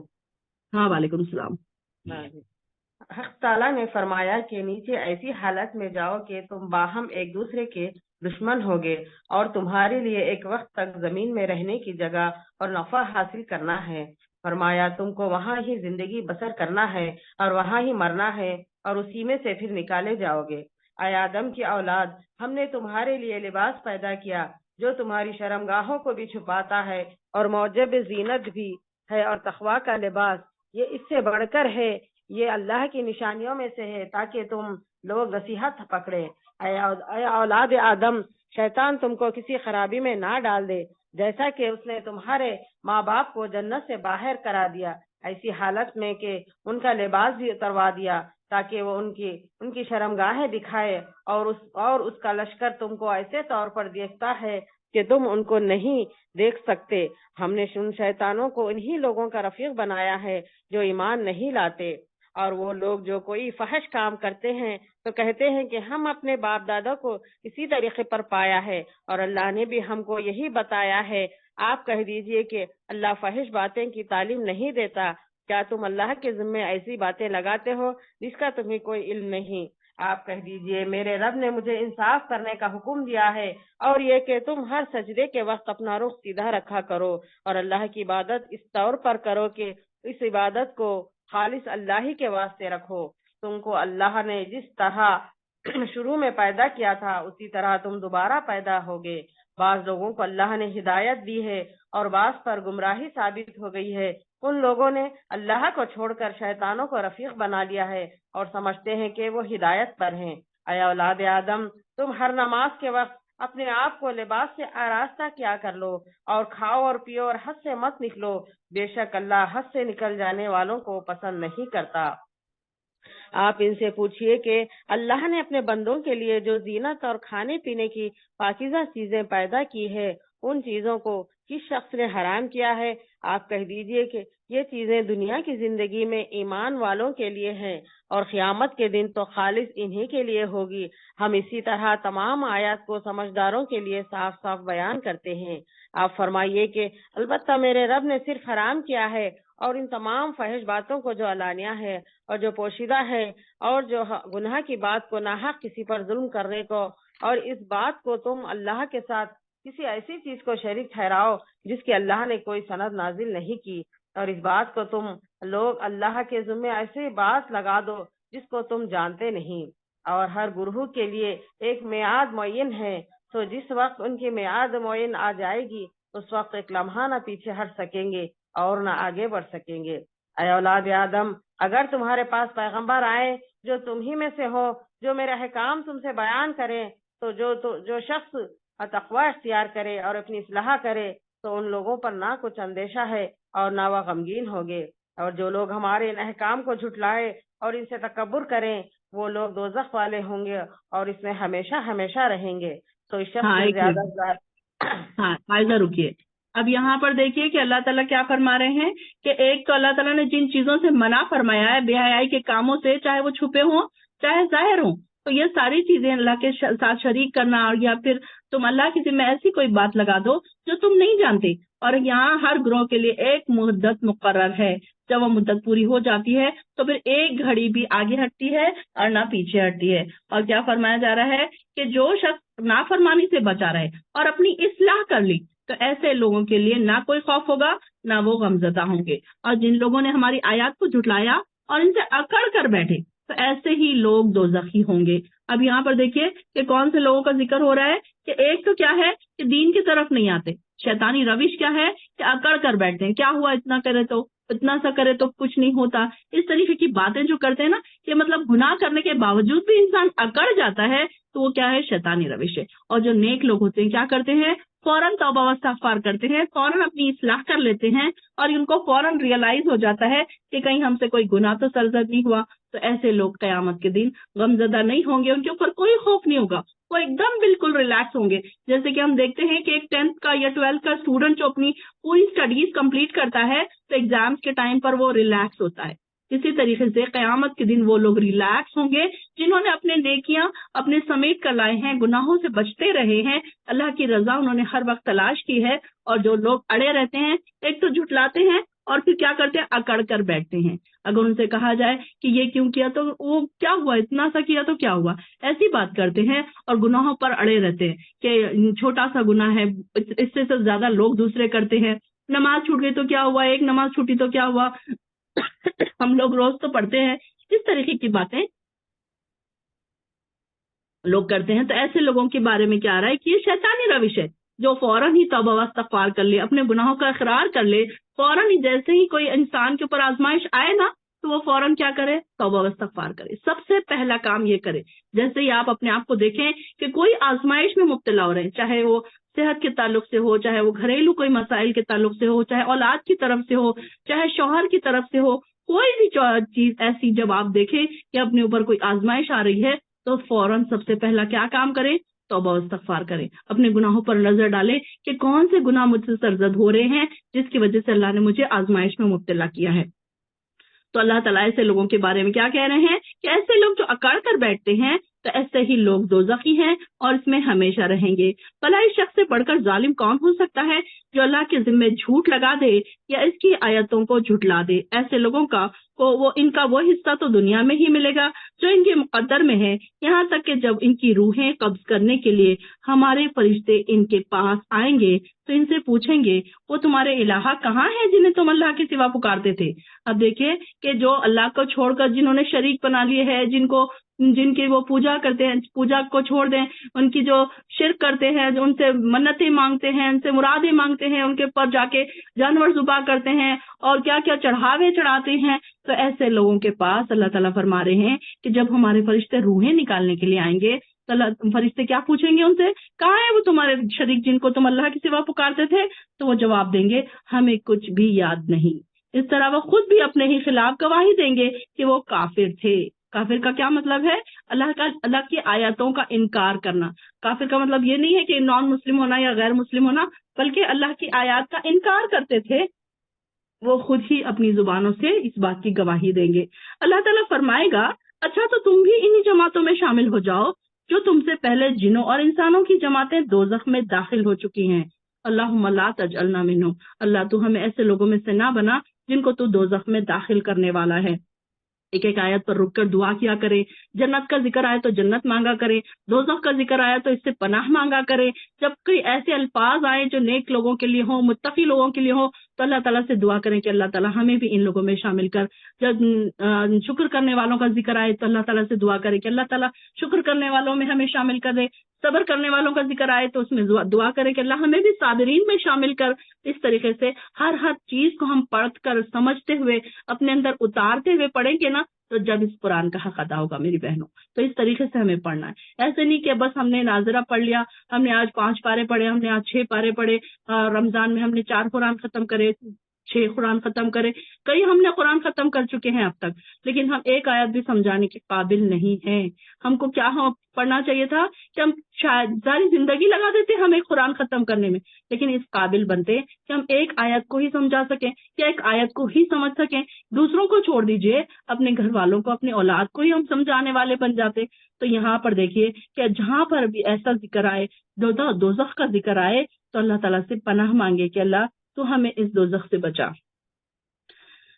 جب بھی کوئی جماعت دوزخ میں داخل ہوگی تو اپنے پہلے والی جماعت پر لعنت کرے گی, یہاں تک کہ جب سب جماعتیں دوزخ میں جمع ہو جائیں گی تو ہر پچھلی جماعت اپنے سے پہلے والی جماعت کے متعلق کہے گی ہمارے پروردگار یہ لوگ ہیں جنہوں نے ہمیں گمراہ کیا تھا, لہٰذا ان کو آگ میں دگنا عذاب دے. اب دیکھیں گے سب ایک دوسروں کی طرف ایک دوسرے کے نام بتائیں گے. جیسے اگر کلاس میں ایک بچے کو ڈانٹا جائے تو وہ کیا کہتا ہے, نہیں ٹیچر انہوں نے بھی کیا تھا, انہوں نے بھی کیا تھا. اسی طریقے سے وہاں پر بھی قیامت کے دن لوگ کیا کہیں گے کہ اللہ یہ فلاں تھا میرا دوست تھا, یہ فلاں میرا رشتہ دار تھا, یہ فلاں ہمارے آبا و اجداد تھے, انہوں نے ہمیں بہکایا تھا, انہوں نے ہمیں یہ کہا تھا تو ہم نے یہ کیا تھا, تو ان کو دگنا عذاب دے. تو اللہ تعالیٰ ان کو کیا فرمائے گا, تم سبھی کے لیے دگنا عذاب ہے. اللہ اکبر, اللہم لا تجعلنا منہم, اللہ تعالیٰ ہمیں ایسے لوگوں میں سے نہ بنا. لیکن یہ بات تمہاری سمجھ میں نہیں آ رہی ہے. اور پہلی جماعت پچھلی جماعت کے متعلق کہے گی آخر تمہیں ہم پر کون سی برتری حاصل ہے کہ تمہیں تو ایکھرا عذاب ہو اور ہمیں دوہرا یعنی کہ دگنا عذاب ہو. لہٰذا تم بھی جو کچھ کہہ رہے ہو تم بھی اس کے عذاب کا مزہ چکھو. یعنی کہ وہ ایک دوسرے کو ہی تانے دیں گے, ایک دوسرے کو ہی بولتے جائیں گے کہ تمہاری وجہ سے ہم کو ایسا ہوا. یہاں پر تو اللہ تعالیٰ نے علم عقل سب کو دی تھی, قرآن سب کے سامنے تھا کہ وہ اس سے کوئی ہدایت پا لیتا. کیا ضرورت تھی کہ لوگوں سے ہم ہدایت پانے لگ جائیں, لوگوں سے ہم مسئلے مسائل پوچھنے لگ جائیں, لوگوں کی غلط راہ روش پر ہم چلنے لگے. بے شک جن لوگوں نے ہماری آیات کو جھٹلایا اور ان سے اکڑ بیٹھے، ان کے لیے نہ تو آسمان کے دروازے کھولے جائیں گے اور نہ ہی وہ جنت میں داخل ہو سکیں گے، یہاں تک کہ اونٹ سوئی کے ناکے میں داخل ہو جائے۔ اب یہاں پر اونٹ سوئی کے ناکے میں داخل ہو جائے سے کیا مراد ہے؟ یہ ایک عرب میں ایک محاورہ تھا، یعنی کہ یہ پاسبل ہی نہیں ہے نا، امپاسبل ہے کہ سوئی کا جو سوراخ ہوتا ہے، سوئی کا ناکا جو ہوتا ہے، اس کو جو سوئی کا سوراخ جو ہوتا ہے اس کو ہم ناکا کہتے ہیں، تو وہ کیا ہے کہ اس کے بارے میں یہ ہوتا ہے کہ اس میں سے ایک تاگا ہم کو پرانا مشکل ہوتا ہے، تو یہاں پر اس کا گھسنا تو ناممکن ہے۔ تو یہاں پر یہ بات ایک محاورے کے طور پر بولی جا رہی ہے، عربی زبان کا ایک محاورہ ہے یہ، کہ کچھ بات کے موقع پر بولا جاتا ہے، ایسی بات کے موقع پر بولا جاتا ہے جو ناممکن ہو۔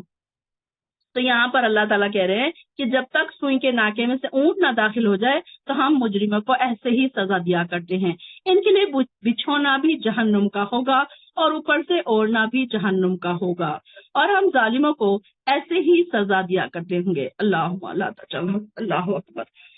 البتہ جو لوگ ایمان لائے اور نیک اعمال کیے، ہم ہر شخص کو اس کی طاقت کے مطابق ہی مکلف بناتے ہیں، تو یہی لوگ اہل جنت ہیں جس میں وہ ہمیشہ ہمیشہ رہا کریں گے۔ ان اہل جنت کے دلوں میں اگر ایک دوسرے کے خلاف کچھ کدورت ہوتی، یعنی کہ کوئی کینہ ہوتا، تو ہم اسے نکال دیں گے ان کے نیچے۔ اب یہاں پر دیکھیے جنتیوں کا ذکر فوراً جیسے ہی انسان ڈرنے لگتا ہے، خوف زدہ ہوتا ہے، دوزخ کے ذکر سوچ کر کچھ لوگ اتنے کمزور دل ہوتے ہیں کہ فوراً ڈرنے لگ جاتے ہیں۔ ان کے دل جن کے دل ایمان سے لبریز ہیں، جن کے دل ایمانوں سے بھرے پڑے ہیں، وہ جہنم کا جیسے ہی ان کے سامنے ذکر ہوتا ہے وہ ڈرنے لگ جاتے ہیں، ان کی آنکھوں سے آنسو بہ نکلتے ہیں، ان کے دل خوف زدہ ہو جاتے ہیں اور وہ اپنے گناہوں کو یاد کر کے فوراً توبہ استغفار کرنے لگتے ہیں۔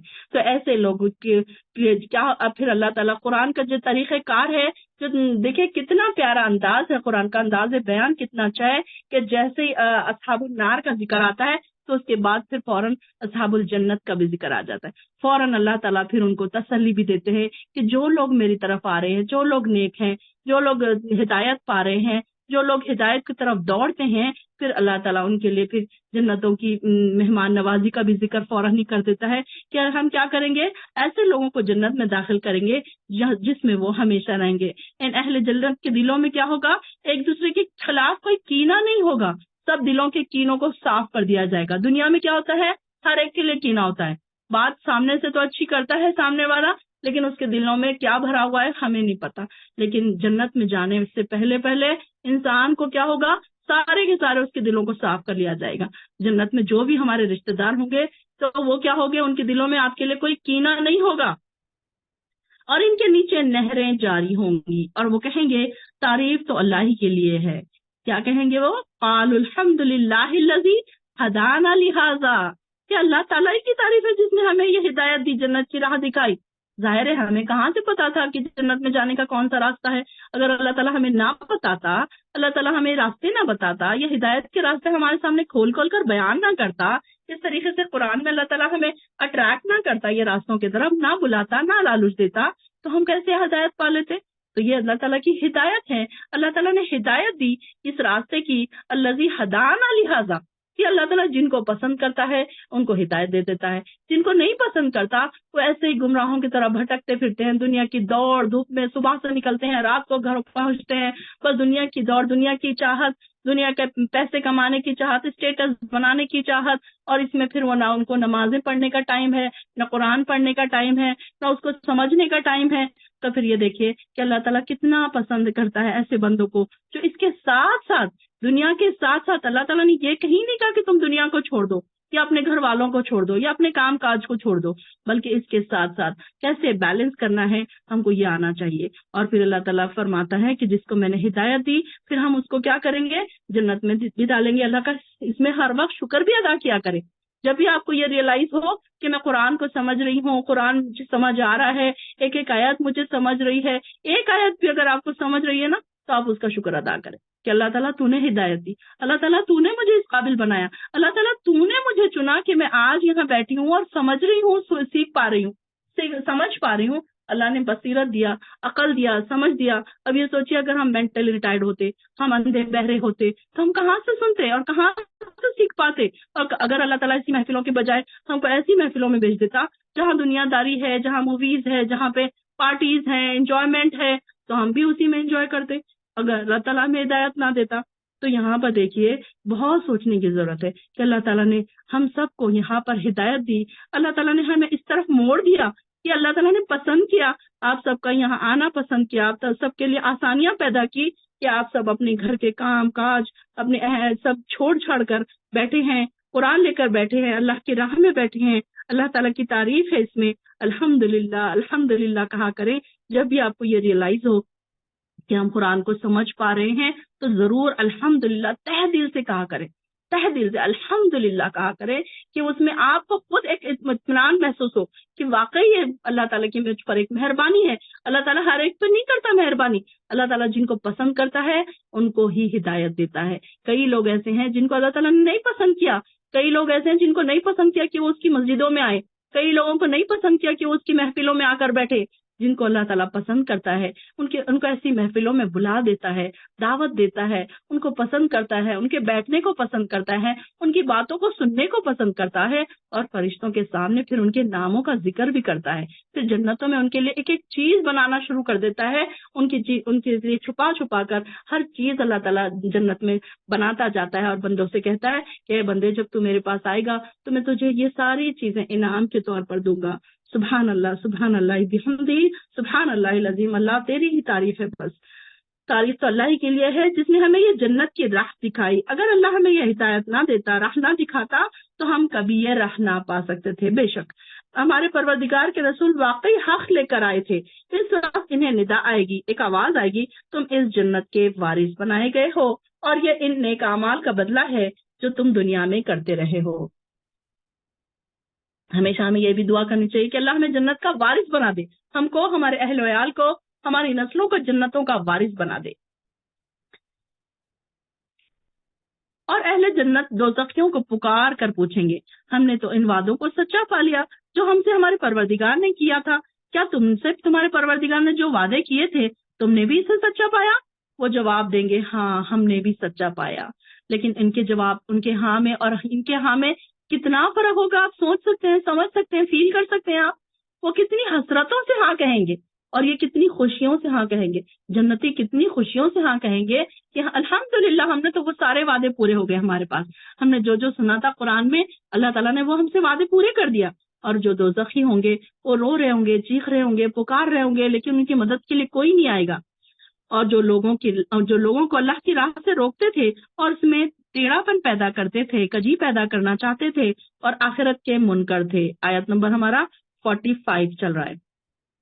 اور اہل جنت اہل دوزخ کے درمیان ایک پردہ حائل ہوگا۔ یہاں پر دیکھیے آراف کا ذکر آ رہا ہے، بینہما حجاب وعلی الاعراف، آراف کا ذکر آ رہا ہے کہ یہ ایک پردہ ہوگا، ایک دیوار ہوگی، اور آراف پر کچھ آدمی ہوں گے جو ہر ایک کو اس کی پیشانی کے نشانات سے پہچانتے ہوں گے۔ وہ اہل جنت کو آواز دیں گے تم پر سلامتی ہو۔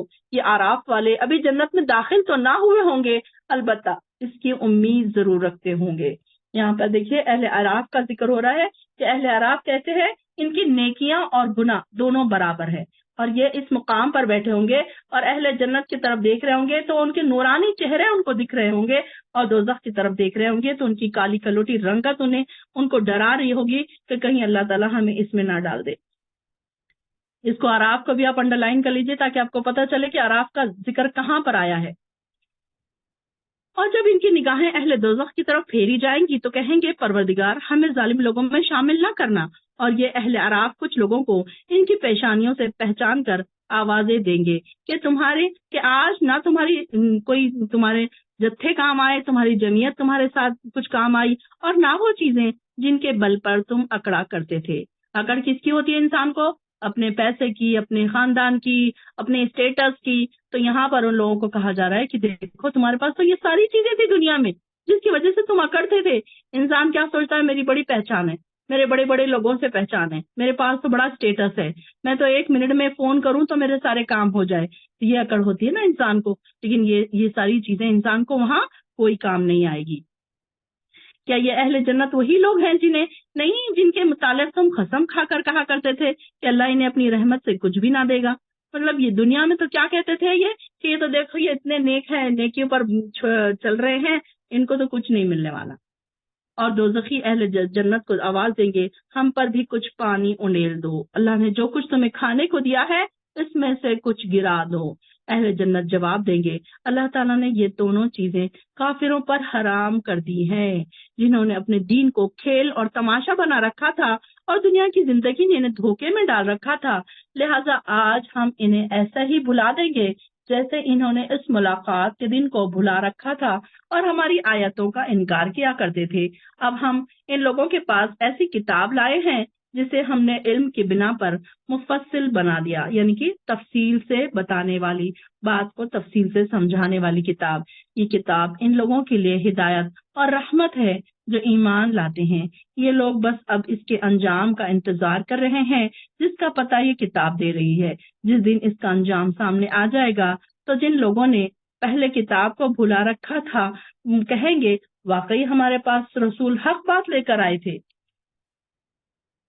پھر اب کیا ہمارے لیے کوئی سفارشی ہے جو ہماری سفارش کرے یا ہمیں واپس دنیا میں ہی بھیج دیا جائے تاکہ جو کام ہم کرتے رہے اس کے علاوہ دوسری قسم کے کام کریں گے۔ ان لوگوں نے اپنے آپ کو خسارے میں ڈال دیا اور جو کچھ بھی وہ باتیں بنایا کرتے تھے انہیں کچھ یاد نہ رہیں گی۔ یقیناً تمہارا پروردگار وہ اللہ ہے جس نے آسمانوں اور زمین کو 6 دنوں میں پیدا کیا۔ دیکھیے یہ بات یہاں پر انڈر لائن کیجیے، زمین اور آسمان کو اللہ تعالیٰ نے کتنے دنوں میں پیدا کیا؟ 6 دنوں میں، اور پھر اپنے عرش پر قرار پکڑا۔ وہی رات کو دن پر ڈھانک دیتا ہے، پھر دن رات کے پیچھے دوڑا چلا آتا ہے، اور سورج چاند ستارے سب چیزیں اللہ کے حکم کے تابع ہیں۔ یاد رکھو اسی نے پیدا کیا ہے، حکم بھی اسی کا چلے گا۔ بڑا بابرکت ہے اللہ تعالیٰ جو سارے جہانوں کا پروردگار ہے۔ تبارک اللہ رب العالمین۔ آیت نمبر 54۔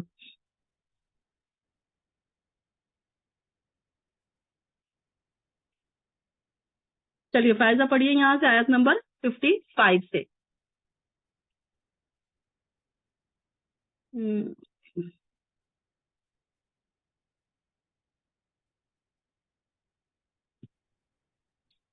تم لوگ اپنے پروردگار سے دعا کیا کرو گڑ گڑا کر اور چپکے چپکے بھی، واقع اللہ ان لوگوں کو ناپسند کرتا ہے جو حد سے نکل جائے۔ اور زمین کی اصلاح کے بعد اس میں فساد مت پھیلاؤ، اور تم اللہ سے ڈرتے ہوئے اور اس کی رحمت کی امید رکھتے ہوئے اس کو پکارو۔ بے شک اللہ رحمت نیک کام کرنے والوں کے نزدیک ہے، بے شک اللہ کی رحمت نیک کام کرنے والوں کے نزدیک ہے۔ اور وہ ایسا ہے کہ اپنی باران رحمت سے پہلے ہواؤں کو بھیجتا ہے کہ وہ خوش کر دیتی ہے، یہاں تک کہ جب وہ ہوائیں بھاری بادلوں کو اٹھا لیتی ہے تو ہم اس بادلوں کو کسی خشک زمین کی طرف ہانک لے جاتے ہیں، پھر اس بادل سے پانی برساتے ہیں، پھر اس پانی سے ہر قسم کے پھل نکالتے ہیں، یوں ہی ہم مردوں کو نکال کھڑا کریں گے تاکہ تم سمجھو۔ اور جو ستھری زمین ہے، سرزمین ہوتی ہے، اس کی پیداوار تو اللہ کے حکم سے خوب نکلتی ہے، اور جو خراب ہے اس کی پیداوار بہت کم نکلتی ہے۔ اسی طرح ہم دلائل کو طرح طرح سے بیان کرتے ہیں ان لوگوں کے لیے جو قدر کرتے ہیں۔ ہم نے نوح کو ان کی قوم کی طرف بھیجا تو انہوں نے فرمایا اے میری قوم، تم اللہ کی عبادت کرو، اس کے سوا کوئی تمہارا معبود ہونے کے قابل نہیں، مجھ کو تمہارے لیے ایک بڑے دن کے عذاب کا اندیشہ ہے۔ ان کی قوم کے سرداروں نے کہا ہم تو تجھے صریح غلطی میں دیکھتے ہیں۔ انہوں نے فرمایا کہ اے میری قوم، مجھ میں تو ذرا بھی گمراہی نہیں، لیکن میں پروردگار عالم کا رسول ہوں، تم کو اپنے پروردگار کے پیغام پہنچاتا ہوں اور تمہاری خیر خواہی کرتا ہوں، اور میں اللہ کی طرف سے ان امور کی خبر رکھتا ہوں جن کی تم کو نہیں۔ اور کیا تم اس بات سے تعجب کرتے ہو کہ تمہارے پروردگار کی طرف سے تمہارے پاس ایک ایسے شخص کی معرفت جو تمہارے ہی جنس کا ہے کوئی نصیحت کی بات آ گئی تاکہ وہ شخص تم کو ڈرائے اور تاکہ تم ڈر جاؤ اور تاکہ تم پر رحم کیا جائے؟ تو وہ لوگ ان کو جھٹلاتے ہی رہتے ہیں۔ ہم نے نوح کو اور ان کے ساتھ کشتی میں تھے بچا لیا، اور جن لوگوں نے ہماری آیتوں کو جھٹلایا تھا ان کو ہم نے غرق کر دیا، بے شک وہ لوگ اندھے ہو رہے تھے۔ اور ہم نے قوم عاد کی طرف ان کے بھائی ہود کو بھیجا، انہوں نے فرمایا کہ اے میری قوم، تم اللہ کی عبادت کرو، اس کے سوا کوئی تمہارا معبود نہیں، تو کیا تم نہیں ڈرتے؟ ان کی قوم کے سردار جو کافر تھے انہوں نے کہا ہم تم کو کم عقلی میں مبتلا دیکھتے ہیں اور ہم بے شک تم کو جھوٹے لوگوں میں سمجھتے ہیں۔ انہوں نے فرمایا کہ اے میرے قوم، مجھ میں ذرا بھی کم عقلی نہیں، لیکن میں پروردگار عالم کا بھیجا ہوا پیغمبر ہوں، تم کو اپنے پروردگار کے پیغام پہنچاتا ہوں، اور میں تمہارا امانت دار خیر خواہ ہوں۔ اور کیا تم اس بات سے تعجب کرتے ہو کہ تمہارے پروردگار کی طرف سے تمہارے پاس ایک ایسے شخص کی معرفت جو تمہاری ہی جنس کا ہے، کوئی نصیحت کی بات آ گئی تاکہ وہ شخص تم کو ڈرائے، اور تم وہ حالت یاد کرو کہ اللہ نے تم کو قوم نوح کے بعد جانشین بنایا اور ڈیل ڈول میں تم کو پھیلاؤ بھی دوسروں سے زیادہ دیا، تو اللہ کی ان نعمتوں کو یاد کرو تاکہ تم فلاح پاؤ۔ انہوں نے کہا، کیا تو ہمارے پاس اس لیے آیا ہے کہ ہم صرف ایک اللہ ہی کی عبادت کریں اور جن کو ہمارے باپ دادا پوچھتے تھے ان کو چھوڑ دیں؟ اگر تو سچا ہے تو جس عذاب کی ہمیں دھمکی دیتا ہے وہ لے آ۔ انہوں نے فرمایا، بس اب تم پر اللہ کی طرف سے عذاب اور غضب آ ہی چاہتا ہے۔ کیا تم مجھ سے ایسے ناموں کے بارے میں جھگڑتے ہو جن کو تم نے تمہارے باپ داداؤں نے ٹھہرا لیا ہے؟ ان کے معبود ہونے کی اللہ نے کوئی دلیل نہیں بھیجی، تو تم منتظر رہو، میں بھی تمہارے ساتھ انتظار کرتا ہوں۔ غرض ہم نے ان کو اور ان کے ساتھیوں کو اپنی رحمت سے بچا لیا اور ان لوگوں کی جڑ کاٹ دی جنہوں نے ہماری آیتوں کو جھٹلایا تھا اور ایمان لانے والے نہ تھے۔ اور ہم نے سمود کی طرف ان کے بھائی صالحہ کو بھیجا، انہوں نے فرمایا کہ اے میری قوم، تم اللہ کی عبادت کرو، اس کے سوا کوئی تمہارا معبود نہیں، تمہارے پاس تمہارے پروردگار کی طرف سے ایک واضح دلیل آ چکی ہے، یہ اونٹنی ہے اللہ کی جو تمہارے لیے دلیل ہے، تو اس کو چھوڑ دو کہ اللہ کی زمین میں کھاتی پھرے، اور اس کو برائی کے ساتھ ہاتھ بھی مت لگانا ورنہ تمہیں دردناک عذاب پکڑ لے گا۔ اور تم وہ وقت یاد کرو کہ اللہ نے تم کو عاد کے بعد جان نشین بنایا اور تم کو زمین پر رہنے کا ٹھکانہ دیا کہ نرم زمین پر محل بناتے ہو اور پہاڑوں کو تراش تراش کر ان میں گھر بناتے ہو، تو اللہ کی نعمتوں کو یاد کرو اور زمین میں فساد مت پھیلاؤ۔ ایک منٹ فائدہ، ایک منٹ بیچ میں نا آیت نمبر بولتے جایا کریں ذرا بیچ بیچ میں۔ اب یہاں پر دیکھیے قوم عاد کے اوپر کون سا عذاب آیا تھا؟ قوم عاد پر ٹھنڈی ہوا کا، ٹھنڈی آندھی کا عذاب آیا تھا، اور ہود نے اللہ تعالیٰ کی طرف سے عذاب کا چیلنج دے دیا تھا ان کو، تو ان پر تیز آندھی کا عذاب آیا جس میں شدید ٹھنڈک تھی۔ یہ کیسی عذاب تھا؟ صرف ٹھنڈی ہوا، اور یہ آندھی ان کے زمین دوز گھروں میں گھس گئی تھی اور مسلسل 8 دن اور 7 راتیں چلتی رہی۔ اس نے اس قوم کے ایک ایک فرد کو ان کے گھروں سے میں ہی ہلاک کر دیا تھا۔ یہ کہ ہم نے پڑھا نا کہ یہ کیسی تیز آندھی تھی کہ یہ ایسی تیز تھی کہ ان کے سروں کو ان کے جسموں سے الگ کر دیتی تھی، ایسی زیادہ تھی۔ اور یہ قوم کیسی تھی؟ اپنی قوت اور طاقت پر بہت ہی گھمنڈ کرنے والی قوم تھی یہ، اور اپنے گھروں میں ایسے گرے پڑے رہ گئے جیسے کھجوروں کے کھوکھلے تنے ہیں۔ ان کا نام صفحہ ہستی سے مٹ گیا۔ اور پھر صالح علیہ السلام کے پاس پھر کون سا عذاب آیا؟ اونٹنی کو جو انہوں نے ختم کیا، جو اونٹنی کی انہوں نے کونچے کاٹ ڈالی، پھر اس کا عذاب ان پر آیا۔ اللہ کی اونٹنی کا انجام اور اسے مارنے والوں کا انجام۔ اس قوم نے کیا کیا؟ جو معجزہ مانگا تھا اور وہی معجزہ ان کے لیے وبال جان بن گیا تھا، کیونکہ یہ کیا ہوا تھا جب وہ اونٹنی کا انہوں نے اس نبی سے کہا کہ ایسی اونٹنی ہم کو چاہیے جو حاملہ اونٹنی ہو، اس کا انہوں نے مطالبہ کیا تھا۔ تو جب ان کو وہ اونٹنی دے دی گئی تو کیا ہوا کہ وہ اونٹنی کیسی تھی؟ جتنا پانی ان کے تمام جانور پیتے تھے وہ اتنا اکیلے ہی پی جاتی تھی، اور ان کے یہاں پانی کی قلت بھی تھی، اس لیے پانی کی باری مقرر کی گئی اور جتنا سب جانور کھاتے تھے اتنا وہ اکیلے کھا جاتی تھی۔ تو مگر اب وہ اس اونٹنی کو برے ارادے سے ہاتھ بھی نہیں لگا سکتے تھے کیونکہ وہ اللہ تعالیٰ کی طرف سے آئی تھی۔ وہ دل سے یقین کر چکے تھے کہ صالح علیہ السلام جو ہے سچا پیغمبر ہے، اور اگر ہم نے اس اونٹنی کے ساتھ کوئی برا سلوک کیا تو پھر کیا ہوگا کہ ہمارے ساتھ کچھ نہ کچھ برا ہو جائے گا۔ لیکن دل سے ہر کافر یہ چاہتا تھا کہ کسی نہ کسی طریقے سے یہ اونٹنی کو ختم کر دیا جائے۔ تو پھر بعد میں انہوں نے کیا کیا؟ باہمی مشورے اور اتفاق سے ان میں سے ایک جو صحت مند اور بڑا خد والا آدمی تھا، جو سب سے زیادہ بدبخت تھا ان لوگوں میں، تو اس نے اس بات کا ذمہ لیا کہ اس اونٹنی کو میں ٹھکانے لگاتا ہوں۔ تو اس میں یہ شخص اپنی قوم کا ایک زوراور شخص تھا، مضبوط شخص تھا، جو اونٹنی کو زخمی کرنے کے لیے مہم پر اٹھ کھڑا ہوا، اور اس کا نام کیا تھا؟ صدار بن سالف۔ یہ کیسا تھا انسان؟ سرخ نیلی رنگ کی آنکھوں والا تھا، بڑے ڈول یعنی کہ بڑے ہائٹیڈ اور بہت ہی صحت مند تھا، اور بہت بدکار تھا، اور شہر کے مشہور اور معروف بدماشوں کا مالک سرگنا بھی تھا، یعنی کہ وہ ان کا سردار تھا۔ اور اس نے کیا کیا کہ اپنے ایک دوست تھی اس کی جو عورت، اس کے ساتھ ہی وہ اونٹنی کو زخمی کرنے کا یہ کارنامہ سر انجام دیا، اور اس نے دوسرے کافروں اور اس کی عورتوں سے بھی یہ مشورہ لیا، اور یہ سب کے سب اس بات پر بڑے خوش ہوئے کہ اس اونٹنی سے ہمیں نجات مل جائے گی۔ جب اس نے اونٹنی کی کونچیں کاٹ ڈالی، یعنی کہ اس کے پیروں سے اس کو کاٹ دیا، تو ایک ہولناک قسم کی چیخ ماری اس اونٹنی نے، اور دوڑ کر اس پہاڑ کی طرف چلی گئی جہاں سے وہ آئی تھی، یعنی کہ ایک پہاڑ سے برآمد ہوئی تھی، اور اس کا بچہ بھی اسی ماں کے ساتھ پھر چلا گیا۔ تو یہ معجزہ بھی ان کے وقت آیا تھا۔ پھر اللہ تعالیٰ نے کیا عذاب بھیجا؟ آخر انہیں زلزلے نے آ لیا اور وہ اپنے گھروں میں اوندھے پڑے رہ گئے۔ پھر صالح یہ کہتا ہوا وہاں سے چلے گئے کہ اے میری قوم، میں نے تمہیں اپنے پروردگار کا پیغام پہنچا دیا تھا اور تمہاری خیر خواہی بھی کی تھی، لیکن تم خیر خواہی کرنے والوں کو پسند ہی نہیں کرتے۔ اور لوط نے جب اپنی قوم سے کہا تم بے حیائی کا وہ کام کرتے ہو جو تم سے پہلے اہل عالم میں کسی نے بھی نہ کیا، تم شہوت رانی کے لیے عورتوں کو چھوڑ کر مردوں کے پاس آتے ہو۔ اب یہ جو تھے سیدنا لوط علیہ السلام کا مرکز تبلیغ کہاں کا تھا کہ یہ سیدنا لوط علیہ السلام کون تھے؟ ابراہیم علیہ السلام کے بھتیجے تھے اور ان پر ایمان لائے تھے۔ اور سیدنا ابراہیم علیہ السلام جب عراق سے شام یعنی کہ فلسطین کی طرف ہجرت کی تو سیدنا لوط علیہ السلام ان کے ساتھ تھے، تبلیغ اور رسالت کا کام انجام دے رہے تھے ساتھ ساتھ دونوں چچا اور بھتیجے۔ پھر آپ کو بھی نبوت حاصل ہو گئی اور اب سیدنا ابراہیم علیہ السلام تو مصر کی طرف چلے گئے اور سیدنا لوط کو اردن کی طرف بھیج دیا، جس کا صدر مقام صدوم نامی شہر کا تھا۔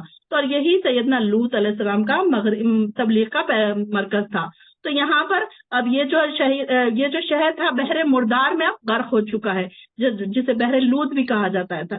تو قوم لوط میں دوسری اخلاقی برائیوں کے علاوہ کون سی بڑی برائی تھی کہ یہ لوگ عورتوں کے بجائے مردوں سے جنسی شہوت پوری کرتے تھے، یعنی کہ مردوں کو، جیسے کہ آج کل یہ جو گناہ ہے بہت عام ہو چکا ہے، تو یہ ان کے زمانے میں ایک گناہ تھا جس کو یہ برا سمجھتے تھے، لیکن آج وہ گناہ کو کوئی برا نہیں سمجھ رہا ہے بلکہ اسے عام کیا جا رہا ہے۔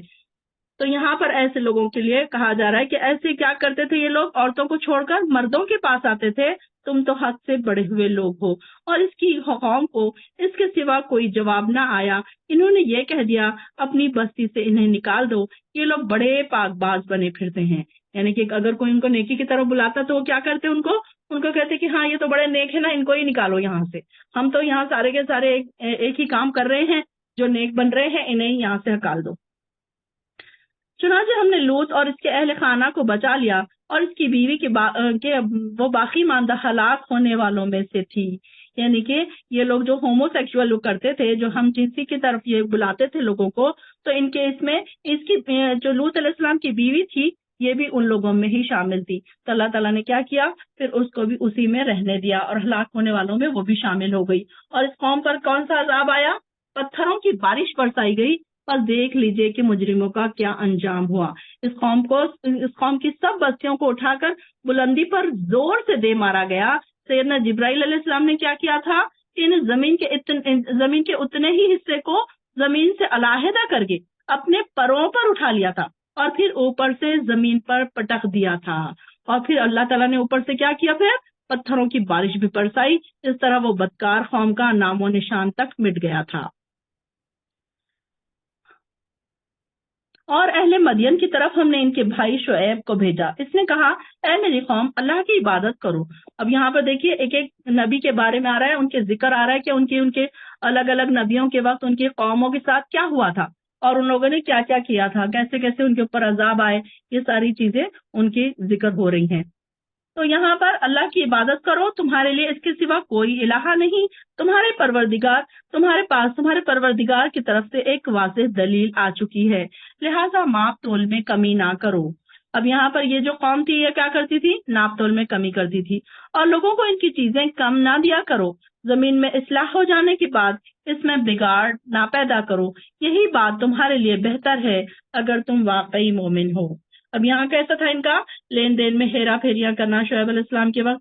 یہ شعیب علیہ السلام کون سے ہیں؟ موسیٰ علیہ السلام کے سسر تھے یہ، اور 10 سال تک سیدنا موسیٰ علیہ السلام ان کی تربیت میں رہے، اور آپ پہلے نبی ہیں جو سیدنا ابراہیم علیہ السلام کی وفات کے تقریباً 600 سال بعد اہل مدین کی طرف بھیجے گئے تھے، اور یہ لوگ اپنے آپ کو سیدنا ابراہیم کے دین کے پیروکار سمجھتے تھے، اور سیدنا شعیب نے انہیں مخاطب بھی کیا اس بات سے، اور اس کا لحاظ بھی رکھتے ہوئے کہا، فرمایا تمہارے پاس واضح دلیل یعنی کہ سیدنا ابراہیم علیہ السلام آ چکے، ان کی تعلیمات آ چکی، پھر تم کیسے شرک کر سکتے ہو، کیسے شرک میں مبتلا ہو سکتے ہو؟ یہ تجارتی لین دین میں دغا بازیاں کیوں کرتے ہو، اور اللہ اس کے بندوں کو کہ حق تلفی کیوں کرتے ہو؟ یعنی کہ یہ کیا کرتے تھے؟ ہیرا پھیری، لوٹ مار، کسی کو دیتے وقت تو کم دیتے تھے اور لیتے وقت برابر لیتے تھے۔ اور راہ پر راہزن بن کر نہ بیٹھو، یعنی کہ لوٹنے والے بن کر نہ بیٹھو، اور کہ لوگوں کو دھمکاتے پھرو، اور جو شخص اللہ پر ایمان لائے یا اس کی راہ سے روکنے لگے تو اس سیدھی راہ میں تیڑا پن کے در پہ نہ ہو جاؤ، یعنی کہ اس میں کوئی راہیں نہ تلاش کرو، غلط راہ نہ تلاش کرو۔ اور وہ وقت یاد کرو جب تم تھوڑے تھے، اللہ نے تمہیں زیادہ کر دیا، اور دیکھو فساد کرنے والوں کا کیا انجام ہوتا ہے۔ اگر تم میں سے ایک فریق ایسا ہے جو کچھ مجھے دے کر بھیجا گیا ہے، اس پر ایمان لایا، اور دوسرا فریق ایمان نہیں لایا، تو صبر کرو یہاں تک کہ اللہ تعالیٰ ہمارے درمیان فیصلہ کر دے، اور وہی سب فیصلے سے سب سے بہتر فیصلہ کرنے والا ہے۔ یہاں پر ہمارا پارا نمبر 8 ختم ہوا۔ انشاءاللہ کل ہم پارا نمبر 9 پڑھیں گے، اور انشاءاللہ اس سیٹرڈے کو بھی ہماری انشاءاللہ کلاس ہوگی۔